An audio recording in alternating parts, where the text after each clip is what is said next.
It looked like crazy, but I was hooked. I said, okay, when I'm finished with this doctorate thing, I am going to quilt. And when I finished with my doctorate, I looked online. African American Quilt Guilds, do they even popped up? And I think I went to something at the library on the east side years ago, but then they were in my neighborhood. They were meeting. I was like, okay, I'm going. I signed up. So after I did this block, my husband and I, we went to New York, got drenched. You know, we were going to a Broadway show. We were going to get our tickets. It was sunny when we left the hotel, but by the time we got to the place where you picked up the tickets, the sky opened up, the rain drenched us, and I came home and I did a block commemorating that. And I wrote a little story, and I was like, yeah, this is what I'm going to do for the rest of my life. All right, so that's that one. During the pandemic, as Glenda said, you know, everybody was shut in, right? But then people were doing these creative things in terms of offering workshops online. And so a young lady down in Florida, her name is Kionga Arts, and this was a 3-hour workshop where you created this centerpiece here, right? And then afterwards, I finished and put the borders, etc. But this was so enjoyable. Her style is just so awesome. She plays music. She opens with a prayer. She has jazz music playing throughout. She's very helpful and encouraging. And some of these beads she got from Africa. She said this fabric here, this Kente fabric, she's had at least for 20 years. And so she just cuts a little bit at a time, and then she sends it out in a kit. But it was just one of the great workshops that I attended. I stumbled onto the Quilt Africa Summit, and so the lady who created it, who organizes it, her name is Miriam, and she does these challenges, either a 2-week or a 1-month, and the idea is that whatever pattern that she shares, you have to use African fabric, and you have to get it done within the time frame. Because I don't know about you, but are you all familiar with UFOs? Unfinished objects, right? And so she's like, no, we're not doing this. We're going to start. We have a time frame. She has Zoom calls, and you check in, and you get encouraged, and you're blown away by how people take a pattern, and they take fabric, and they do something different. So that was fun. We have quilt challenges or projects within our guild. One of our members, Deborah Kinsey, she was the lady holding the Morgan quilt. So she did a Shiro's project. So she asked us to make blocks of a certain size of women, African American women that we were inspired by. I did 26, right? So I gave them to her, but I was inspired by these women, so I did my own. I printed them out again on fabric. That's what this is. So I included silhouettes of my mother and my sister and myself, but like Mother Mary Lang is on here. Who is this? Harriet Tubman, Sojourner Truth. Phyllis Wheatley is on here because back in the day, we had these things called encyclopedias that you had to use for schoolwork, right? And so we had an encyclopedia at home. I had to do some project. But as I was looking through it, I was like, oh my gosh, there's a black woman in the encyclopedia. And so pretty much every school project I did Phyllis Wheatley until I discovered what is her name? Brooks. Gwendolyn Brooks, right? I found her, and then I found Maya Angelou, right? So they were the three I just recycled and recycled and recycled. But people on here like Zora Neale Hurston, the museum had an exhibit one time, I think it was the McKenzie family, yes. And Zora had the best breakup letter I have ever seen in life.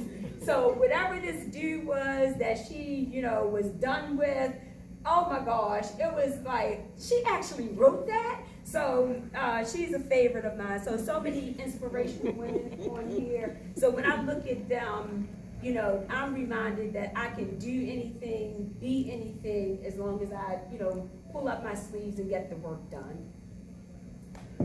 So last year, there was, I think it's the Heritage Quilt Group. They had a show at the Timonium Fairgrounds, and they did a portrait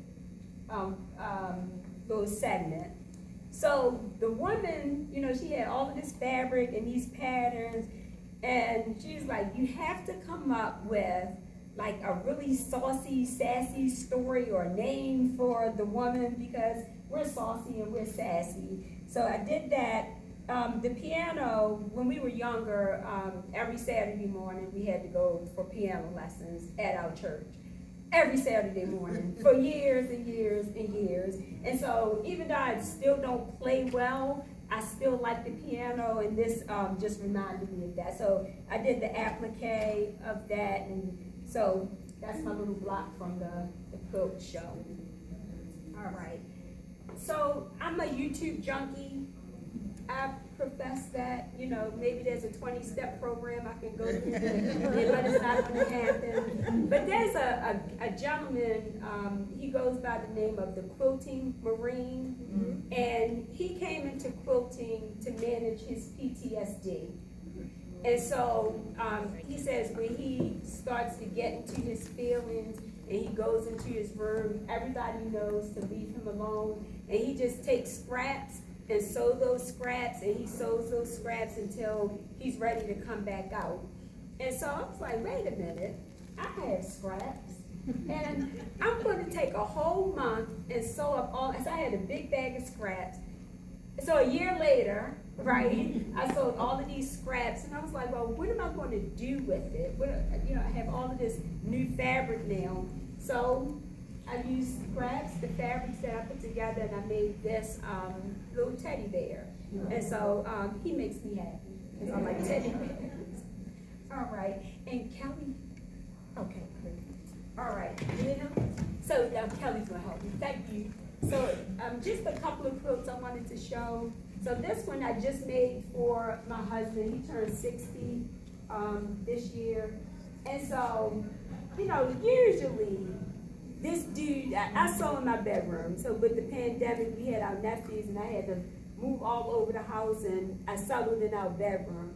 Usually this dude is downstairs, but while I'm working on his quilt, he's all in the room. He wants to watch TV. He wants to talk. I'm like, if you don't just move. So he went to, Morgan State, well, I went to Compton. There's a thing. It's a thing. He's part of the Alpha Fraternity Incorporated, and then he's into football. So I just tried to, put things on here that represented him. So that's that. He's a Dallas Cowboy football fan, whatever that means. All right. Show the other side. Oh, the other side of the back. So where is she? Miss Sandra inspired us to just, take pieces of fabric and put them together for the backing. And so we all tend to follow that. And this was a t-shirt from one of his family reunions that we went to. So, he likes to travel and different things like that. And I think this is barbershop kind of fabric, but that's what the back is. And this one was inspired. So we worked on the Micah Crazy Quilt block, and I'm just addicted. I'm addicted now. And so this quilt, and the funny story about this quilt is this fabric, the jazz fabric, I was at Walmart one day on Route 40 when they used to have the fabric section, and I was just walking. It was one of those, another day where I needed to clear my head while I was working on my doctorate. And I mean, they just had this jazz fabric. I bought all of it. And so I would just, during the pandemic, I would just spend a little time just making these squares.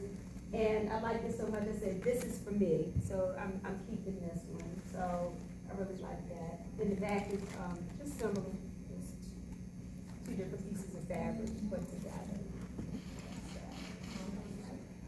And this last one is truly for me. So it started, we drove down to South Carolina in 2022, and I said I need to take a project with me. And so I started sewing these by hand on a trip to South Carolina. Now, I have an app, it's called the Bitmoji app. So you can create an, avatar that looks like you. And so it has all of these different, images reflecting things I like, right? So when I was a kid, my father, he was part of the Arabian community in Baltimore, and he was a laborer, and, he had, a truck, and he hauled stuff. But on vote day, all of the men in our neighborhood who were, laborers, by 4 o'clock in the afternoon, they were home. And if you were of a certain age, you went around the corner to the senior citizen building as a family to vote. So the kids went along because it was vote day. So that was really significant to me. I'm a spaghetti eating somebody. Of course, I like to sew. Basketball is my favorite sport. I like the way you dribble up and down the court, if you get that reference. But these are all of my favorite things. So that's what this is called, my favorite Bitmoji. And I think that's it.